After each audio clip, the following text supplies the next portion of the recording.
Growing up in California, especially as a kid, so much to explore. When you're in a California forest, the ecosystem around you is insane. There's so much life. When you're around a campfire and you look up and all you see is just dense trees and the smell of pine, you just can't beat it. From starting as a child, from camping to now, there's so many little hints that will just immediately bring you back to why you did it and why you're doing it. The smell of a campfire, the crackle of the wood. If you're in a forest, the birds are chirping right now. Waking up after a full night of hanging by the campfire, the smell you get is hearing the first sound is the start of a four-stroke kicking over. Cooking, man, like the scent of like steaks, carne asada, and you're like, all right, it's another day of something fun to do.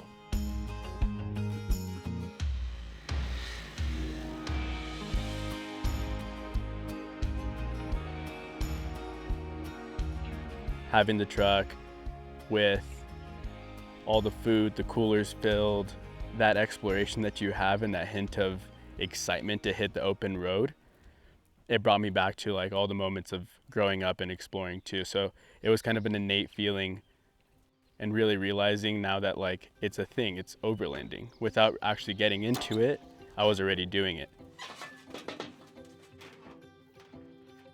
But I remember growing up, especially in Southern California, you would see all these old surfer dudes talk about in the 60s, they would have 20 bucks in their pocket and they would try to make it to Mexico with the surfboards packed. And it was like the most inspiring stuff I thought as a kid. It was like, that's so cool. Just not knowing exactly where the trip is gonna finish and just getting out there for the reason to explore. The term overlanding, especially now, has a big stigma of the rooftop tents, all the gear that comes along with it. But I definitely would say the aha moment was, we're doing this for the reason to explore. That's it. It's just a part of what we do. It's a part of our lifestyle. So there's no need to feel like you can't be a part of it. If you're craving the exploration, join, do it. Keep it simple, work with what you have. Bring the gear and buy as you need later.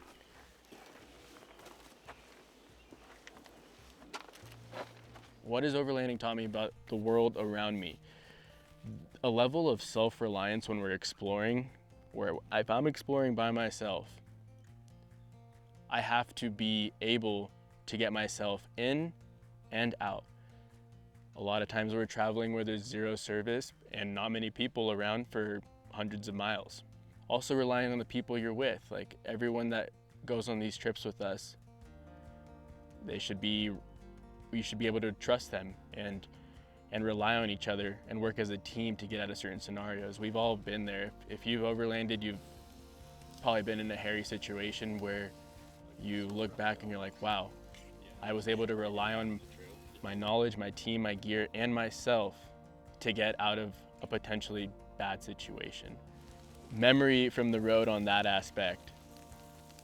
And when I figured out we were actually doing something besides just car camping, we were in California, in the Sierras actually, and there's this hill that I totally thought I can get across just fine. This is pre-Max Tracks, this is pre-recovery gear, this is pre-most stuff. I just had my camper shell and some tires. He makes it up barely in 4 low. I get so stuck on halfway on the hill in the soft sand, and that triggered something so hard in me where I was like, the fact that I don't have the proper recovery gear to get myself out of there, I thought I was gonna stay the night there for sure. Fortunately, I was with climbers, and we actually used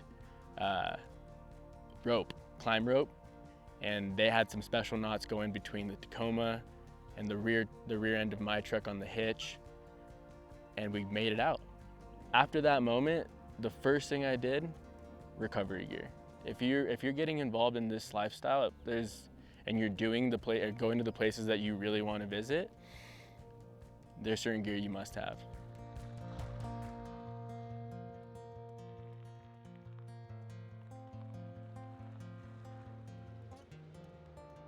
You have the chance to like reconnect with the outdoors and figure out this balance that your life needs. And I think so many of us crave it. We're always craving some type of balance, whether it's work-life balance, family, friends balance, whatever it is. Because I think if I didn't do these trips, I would feel like there's something lacking within me.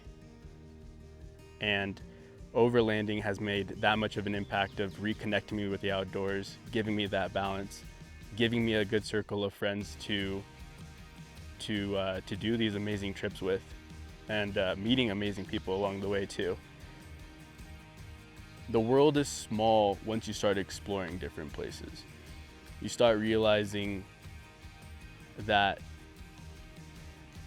when you meet these people that are doing the same or have the same mentality, there's an instant click. You get to explore new places, you respect nature, you're finding these epic new roads and epic destinations to go to, and you're extremely self-reliant on these trips too. The more trips I'm going on and the more places that I'm visiting, it's given me a bigger reason of why we need to protect these areas, why we have to put this in our hands.